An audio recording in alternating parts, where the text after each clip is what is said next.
Here's to the women who won't settle, the badasses, the rebels, the ones who know they deserve more, those who know how to get their worth, those who refuse to settle for mediocre careers. You can hate them or you can love them, but the one thing you can't do is ignore them. Why? Because you admire them. Welcome to Her Career Talk. I'm your host, Olivia Jaras.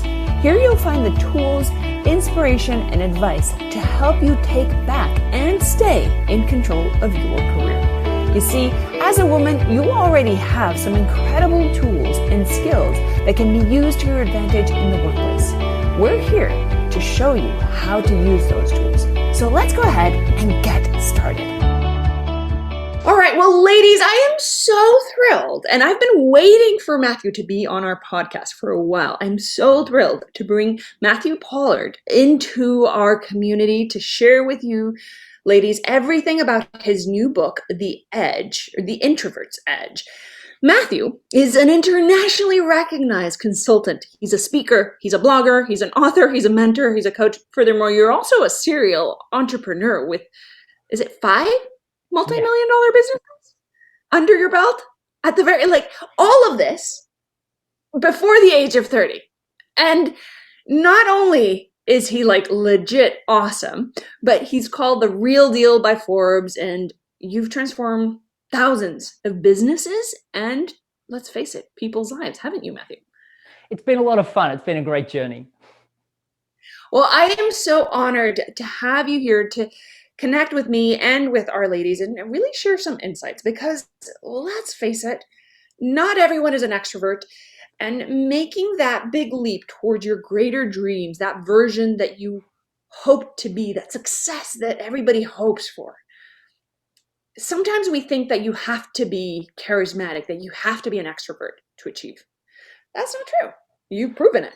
Well, I'd actually say it might be a disadvantage for a lot of people. So, I think one of the biggest hurdles, and, I'll say up front, this isn't going to be extrovert bashing by any means. It's just everybody that's in the extroverted world they feel like they've got all these advantages. The difference is introverts actually believe they have disadvantages. And, I've heard people call it a disability. I've heard people, a lot of times I'll speak from stage or I'll speak at an event, or I'll do a podcast like this, and like, Matt, you don't look like an introvert. I'm like, what is an introvert supposed to look like? Are we supposed to be the hermit under a bridge, never talking to anyone? It's ridiculous. When you think about introversion, I want to make this very clear.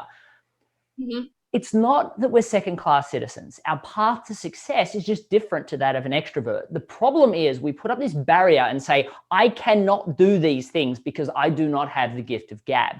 And the truth is that you can actually do them amazingly well. If we think of examples, like what would we say the thing that introverts definitely can't do? Maybe something like sales. But hang on a second, Zig Ziglar, the most famous sales trainer on the planet, he was an introvert. What about networking? Because we all know introverts can't network. Well, Ivan Meisner, the founder of BNI, the world's largest networking group in the world, 10,000 membership groups across the planet, he's an introvert. So if we can network really well, if we can sell really well, I can point to introverted leaders. I can point to amazing introverted managers and business owners. I can even point to people like Bill Murray, Leonardo DiCaprio, Tom Hanks, Oprah Winfrey, all of these people introverted. So hang on a second, if we can't do small talk, if we can't have conversations, and we're really these second-class citizens, then why is it all of these people are succeeding? And the answer is that they don't see it as a disability, they see it as an advantage. And in my podcast, The Introvert's Edge, I actually interview a lot of these, what I call introverted titans. And it all comes down to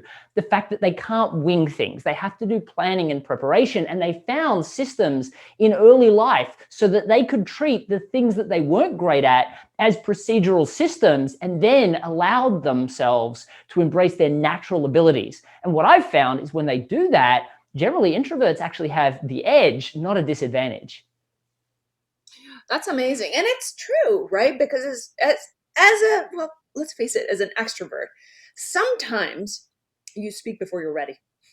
Oftentimes, as an extrovert, you're too far ahead of your thoughts, and that is to our detriment. Let's face it. Now, I've just loved every moment of your book, and there's a couple of specific questions I want to get to. But before we even go there, Matthew, I know it wasn't always like this. you weren't always a successful entrepreneur, coach, speaker. You were probably just that person who, kind of like you were saying, as an introvert, you thought that, you know, you should go hide in a cave, or like that you weren't taking advantage of your gifts, right? Yeah, absolutely. I mean, I think this is a really big issue. And I'm going to say I'm guilty of this as well. I mean, we look at extroverts and we go, oh, it's just easy for them. And I mean, never mind the fact that a lot of these extroverts need to go to active listening classes or empathy classes, because a lot of times they have weaknesses too. Just we don't focus on those, right? Because they can talk initially, which is why in networking, we find that introverts have less but deeper relationships, where the extrovert might walk around the room saying, do you want to buy from me? What about you? What about you? Which even a lot of extroverts don't like, but introverts would never do. But what happens is we see ourselves as these people that are disadvantaged. At any time we see someone successful, period, we project extroversion upon them. So what happens is people see me as I am today and they say, oh, Matt, but it's easy for you. You know, you've just got that natural gift. You're like a sales wizard, a networking, master. Like you can do that. I can't. It's harder for me. And I think that everybody does this because we see people as we are today. Like if you were to go back to me in late high school, actually, I have the glasses right here. I got diagnosed with this thing called Irlen syndrome. But before that, I mean, I struggled to read. I was misdiagnosed with dyslexia. And I basically put on this pair of colored funny lenses that basically allow me to read. I mean, I got diagnosed with Irlen syndrome and I put on these glasses and now I can start the process of learning to read, but I couldn't read like everyone else.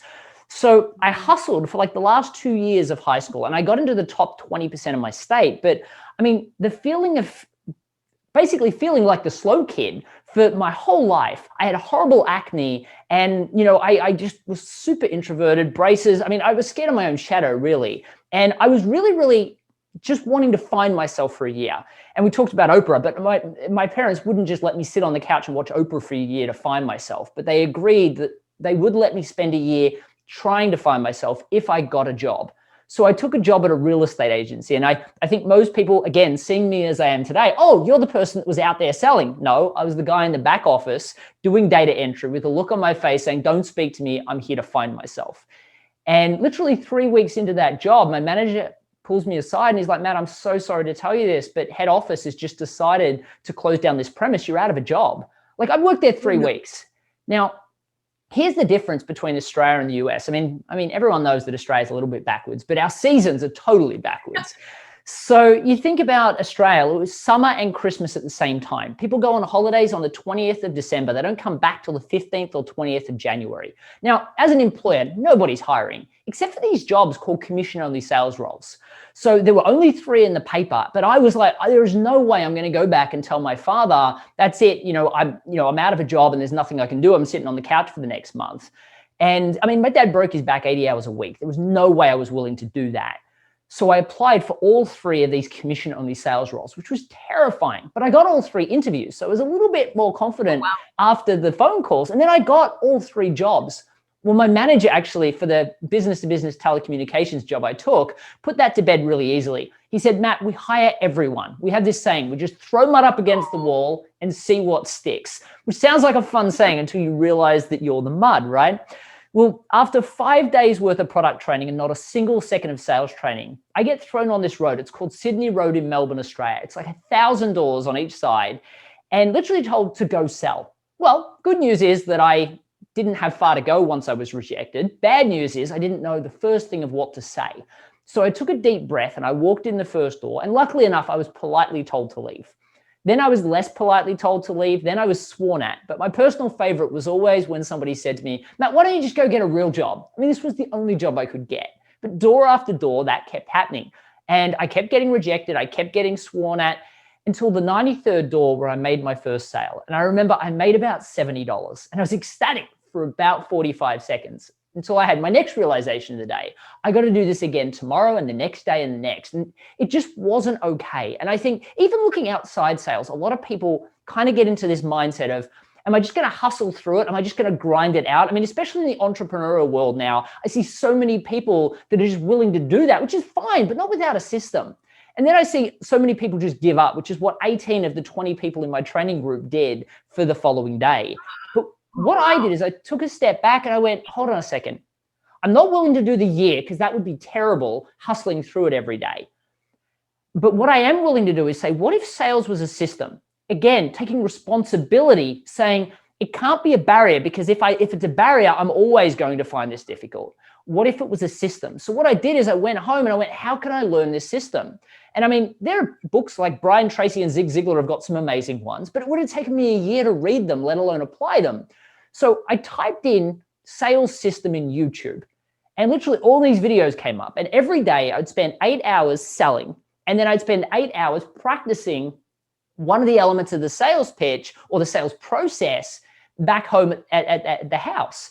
And then every day I'd do that. Weekends I'd spend 16 hours practicing. Now, I'm sure this doesn't sound fun to anyone, but literally within the space of just a few weeks, it was 61 doors, and then it was 32 doors, and then it was 26 doors, and then 19, and then 8, and then 3. I got it down to making a sale on average every 3 doors.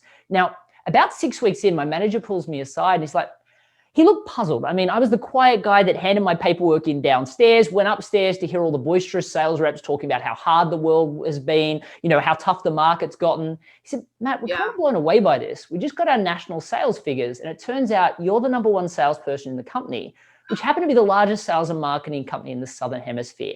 From 6 weeks, from terrified to sell to being the number 1 at doing it, which is why, I'm always telling people, okay, sure, you see me as I am today. Sure, I come across like I'm articulate, but in truth, that's just great practice. In truth, it's planning and preparation. And what I learned in the world of sales, I've applied to every other so-called extroverted arena, and I've learned how to master every one of them.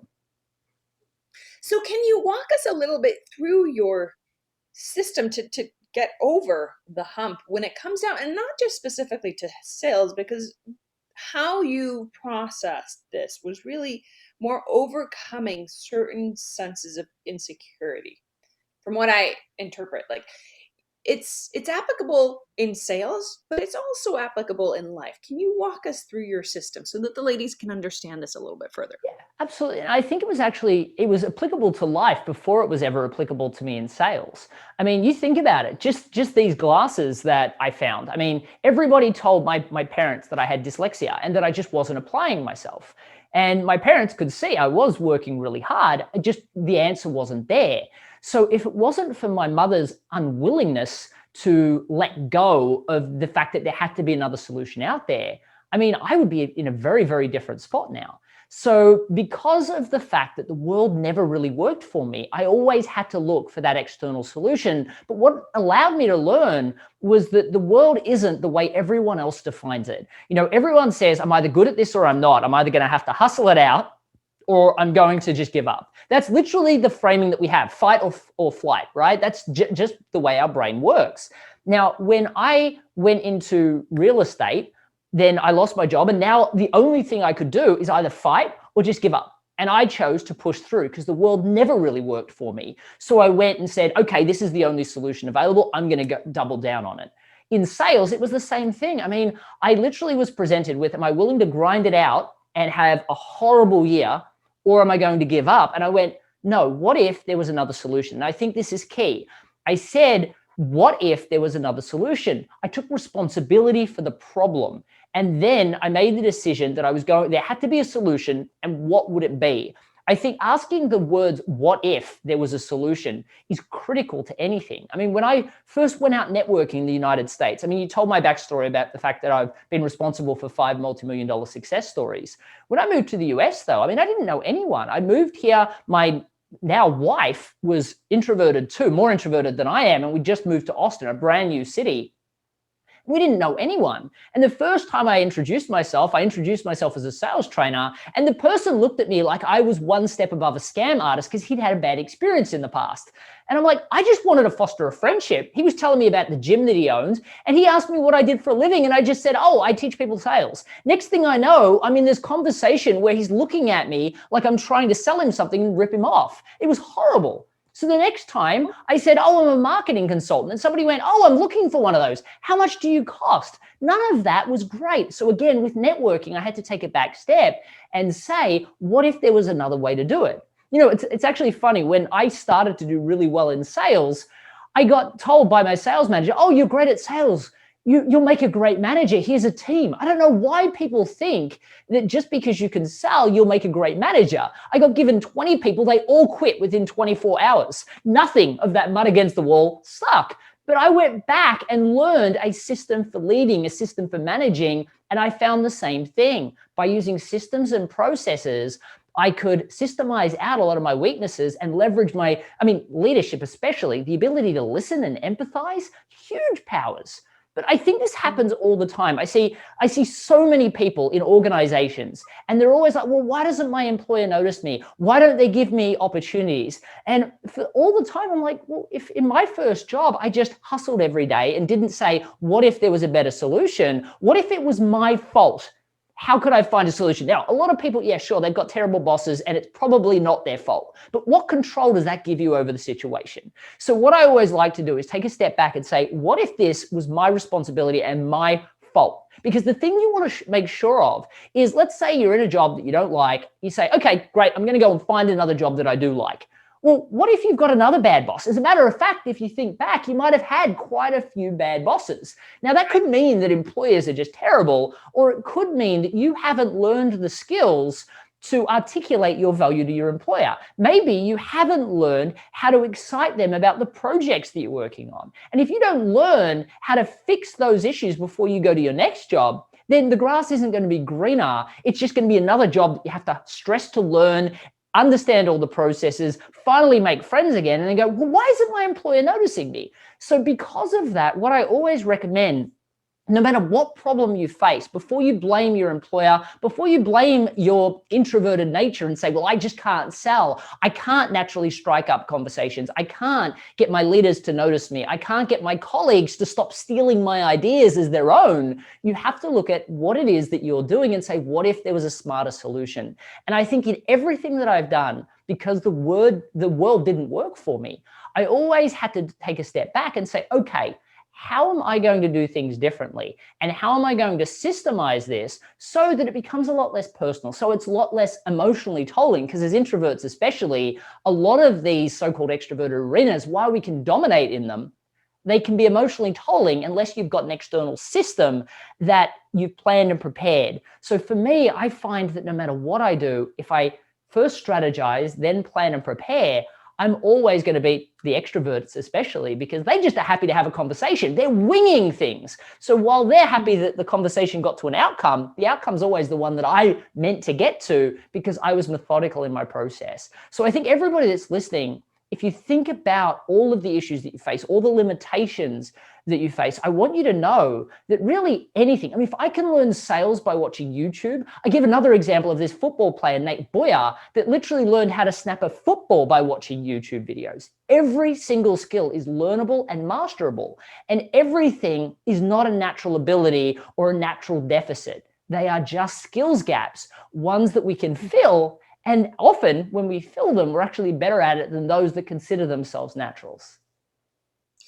That's amazing. Now, a lot of what you're saying, and I have to bring this up because I'd never really thought of it from this vantage point, but a lot of the work that we're doing here with the ladies is realizing that in the workforce as women, we tend to show up as introverts.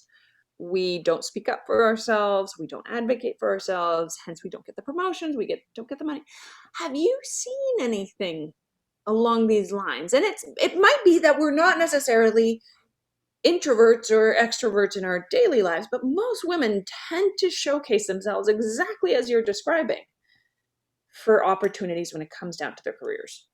Yeah, absolutely. So firstly, there are a lot more introverted females than there are introverted males. But what's interesting is a lot of females don't like to self-promote. They don't like to feel like they're pushing themselves forward. So while they can advocate for someone else really well or an idea really well, the extroverts especially, when it comes to, hey, I should get that promotion or I want to be in that leadership group, a lot of times they feel like they're promoting themselves and therefore exhibit a lot of introverted tendencies. So the biggest thing, I see this happen all the time. Like when I speak to a lot of leadership groups, and it's about helping them confront that stigma around introversion, because HR often is saying, oh, well, these salespeople are obviously extroverted, so they're going to do really well. These ones are introverted, so we'll accept subpar performance. And I'm like, well, why? You could have a Zig Ziglar sitting right there. Why aren't you spending time training them? And as especially, why are you sending an extrovert to teach them that says it's easy, you just do this? It's not easy for them. They have to learn a system and a methodical process, but more than that, they have to believe it's possible. So from a HR perspective, it's important that they understand that it's about finding the right trainers. It's the reason why a lot of females need to be inspired by other female leaders. Introverts need to be inspired by other introverted success stories. Now, I tell leaders all the time that if you want an introvert to speak up in a meeting, don't say, oh, little Sarah's always got great ideas, or little Johnny's always got great ideas, but he never speaks up in the meeting. So I'm just going to ask him point blank in the middle of the meeting, Johnny, what do you think? Well, Johnny's going to feel caught out. He's going to get stuck in his head. He's not going to do well. And then tomorrow he's going to come over and say, oh, I thought about what you said, and I actually think this is a great idea. And now leadership's upset with them. Why didn't you mention this in the meeting yesterday? Now I've already implemented it. I can't change it. And I'm going to forever know that your idea was better. Well, they could have sent Johnny an email or everyone an email saying, here is the meeting agenda.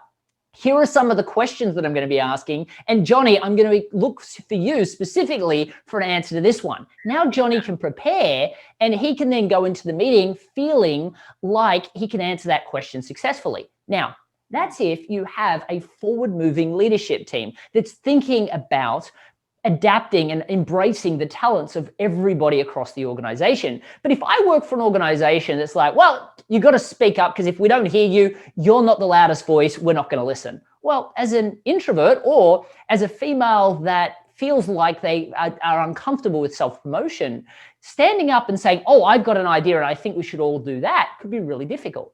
So what if we could send an email? We know there's a meeting coming up and we've got an idea of what the topic is coming up. Mm-hmm. You could send an email saying, I'm looking forward to the meeting just so that I can be completely prepared because there's a couple of ideas that I might have. I'd love to know, a little bit of an agenda. Do you have an agenda for the meeting? Now, occasionally I'll get asked for an agenda for a meeting and I'll always go, oh gosh, now I've got to put something together.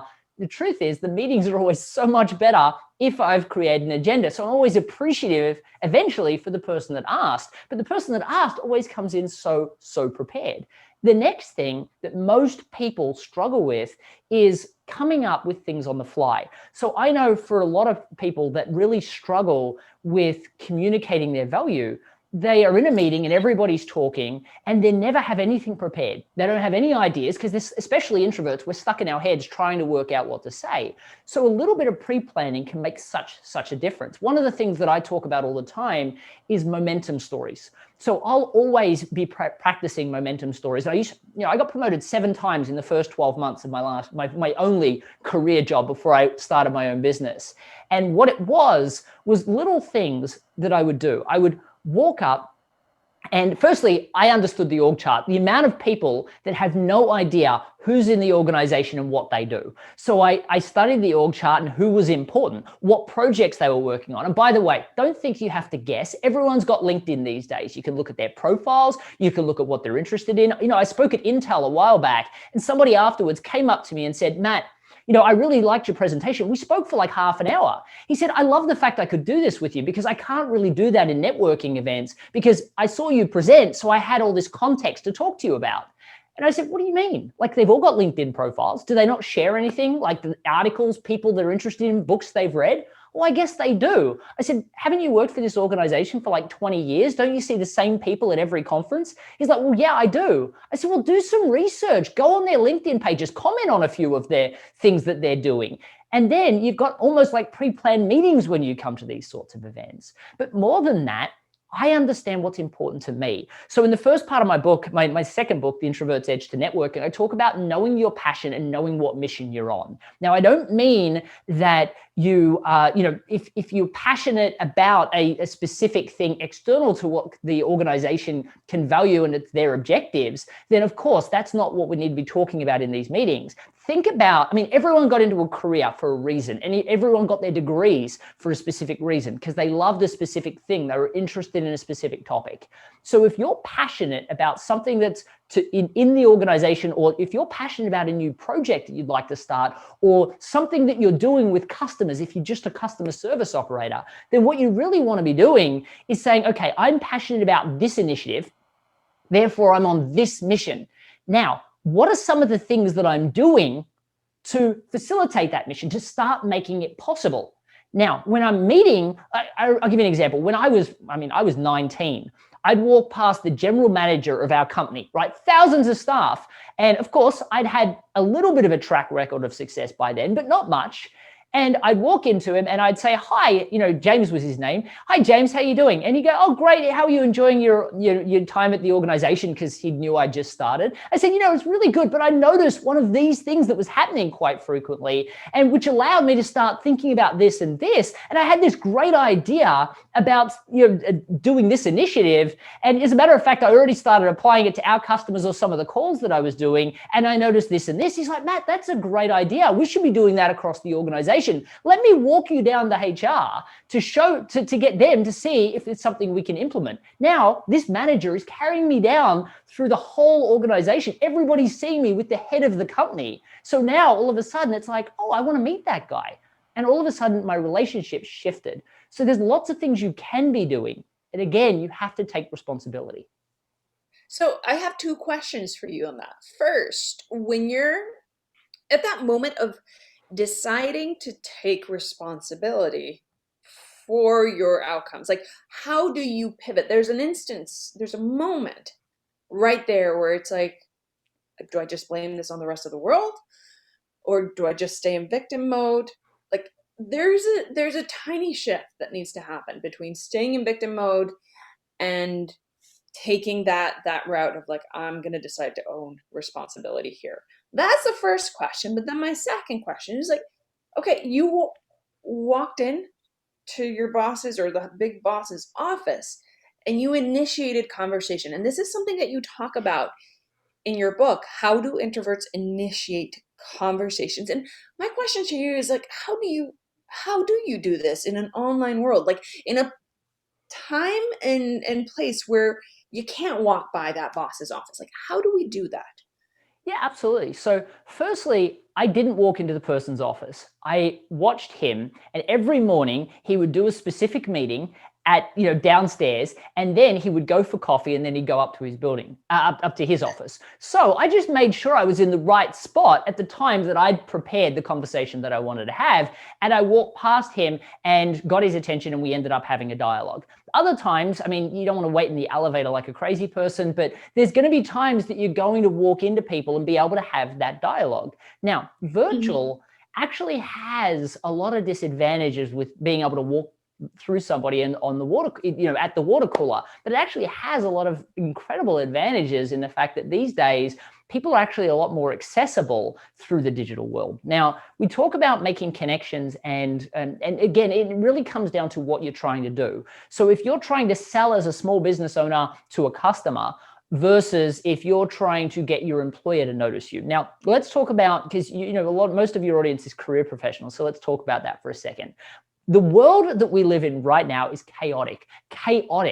People are scared of doing anything because instead of walking in, you think about your boss.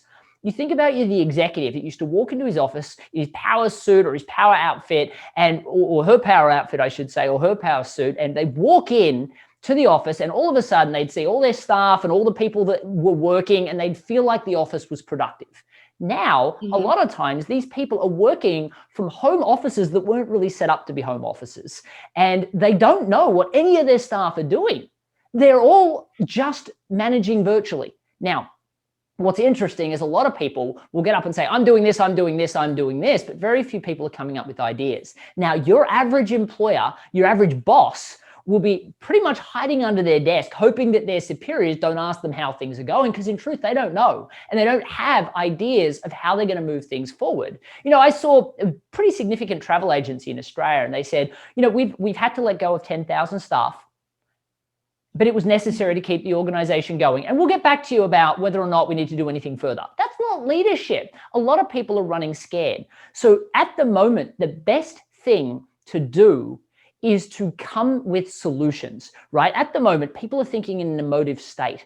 They don't know what to do, and they've never had to deal with this before. So if you're currently managed by an employer that doesn't seem to be heavily in contact with you, now if they're too in contact with you, they may feel really uncomfortable. They may not be checking up. They may just be scared.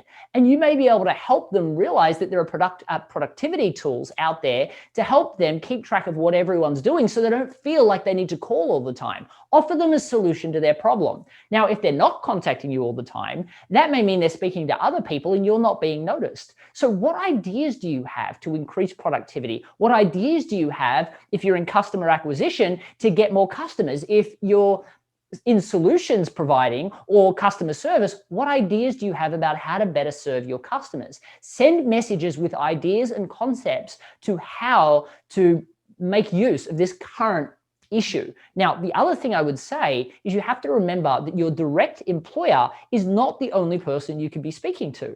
These days, you can connect with your boss, your boss's boss, your boss's boss's boss on LinkedIn. You can connect with groups that are associated with industry associations that are associated with your boss and 1,000 other employers.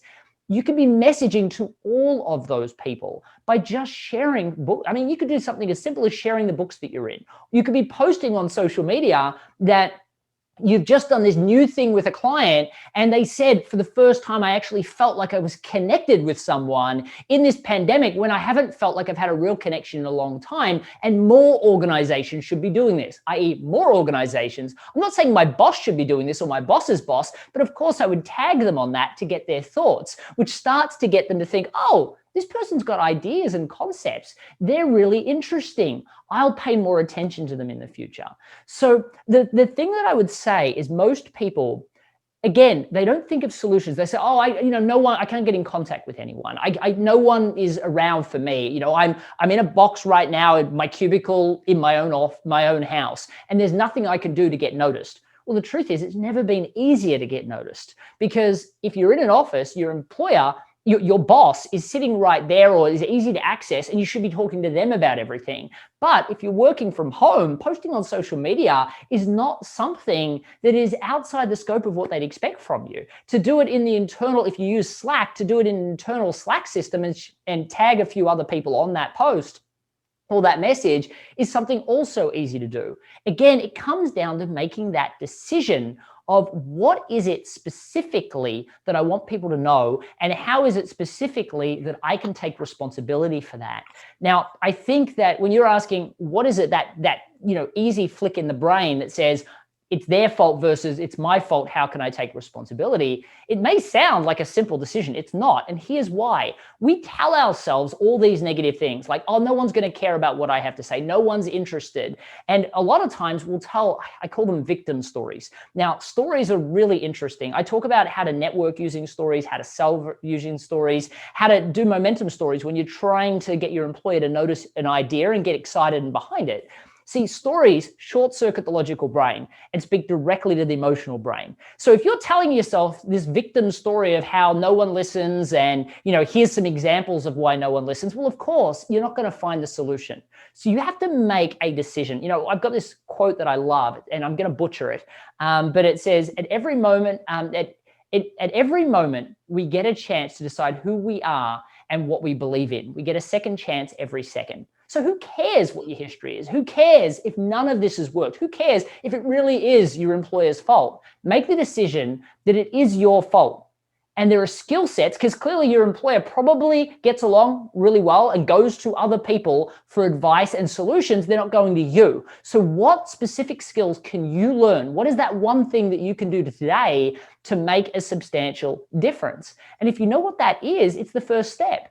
Then you find the next step. And I see so many people, unless they have all the steps in the journey along the way mapped out, then they won't do it.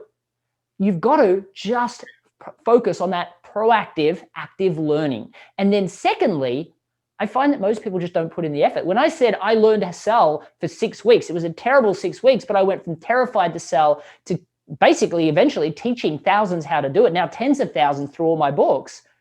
Most people say, oh yeah, but that 6 weeks didn't sound like fun. I'm like, do it over 18 weeks. Who cares if it takes 6? They still don't find the time because they don't prioritize it. But what happens is they then spend all of this time retraining themselves for a new job because they quit that one because their employer was bad. And now, guess what? This employer is probably just as bad. The amount of issues that we face because we don't fix the problems that are really our own issues. That's amazing. Well, there is so much gold in this book. Did you just mention it's on Audible as well? Like, this is the kind of book that you don't only just want to read, but you also want to listen to on Audible. Tell me, is it coming out soon, or is it out? Yeah, already? so it came out in January, so it's done incredibly well. It's actually a bestseller on Audible at the moment, so it's doing incredibly well on Audible. So yes, it's available Kindle, hardcover, Audible book, whatever you want to, whatever you specifically your chosen modality for listening or reading is. It's available. The one thing that you'll find interesting is, for me, because of my reading issues, it was actually more important to see the book on Audible than it was to see it in a paperback or a hardcover. So it always, both of my books are both available in both versions. But yeah, there's a ton in the book. And one of the things that I think you were hinting at before was about how to introduce yourself and how to be known for something. One of the things that I find with a lot of people that are in employment jobs, the biggest thing that they struggle with is, oh, I'm just a customer service operator, or I'm just a marketer. And the problem is that doesn't separate them from anyone else. The thing that I really focus on in the book as you get into the middle chapters is helping people understand that if you're just one of these, you're always going to be a low level to middle level employee. Now, I know that it feels weird to come up with something like, I'm the rapid growth guy, or I'm the velocity architect. But the truth is, you need to separate yourself from other people. You need to not be employable by everyone, but be the only logical choice for a much smaller few. And why, if you're going to do that, why not it be the companies that you're truly passionate about, where you get to do something of substance that you truly care about? So many people trade in their passions for the practical, and often their practical leads to nowhere near as much money and a lot less internal happiness. So the biggest thing that's interesting about this book, because introverts especially, they need to do something where they feel authentic and congruent in everything that they do. And what I find is most people don't do that, and then everything else feels inorganic and incongruent and uncomfortable. So the book takes you through understanding passion and mission in not a fluffy way, but in a way that you can actually make money out of it and do something that you love in a career that you choose, and then gives you the strategies that you need to truly succeed in both virtual networking and face-to-face networking. But in truth, we're networking all the time, whether it's walking up to meeting somebody at an airport or just getting sat next to somebody at a yoga class. We're always networking, and there are opportunities that often the people that know how to do it always, it's like a chance encounter. You're so lucky. For the people that actually know what they're doing, it's not chance. Just chance, prefers the prepared mind. Exactly.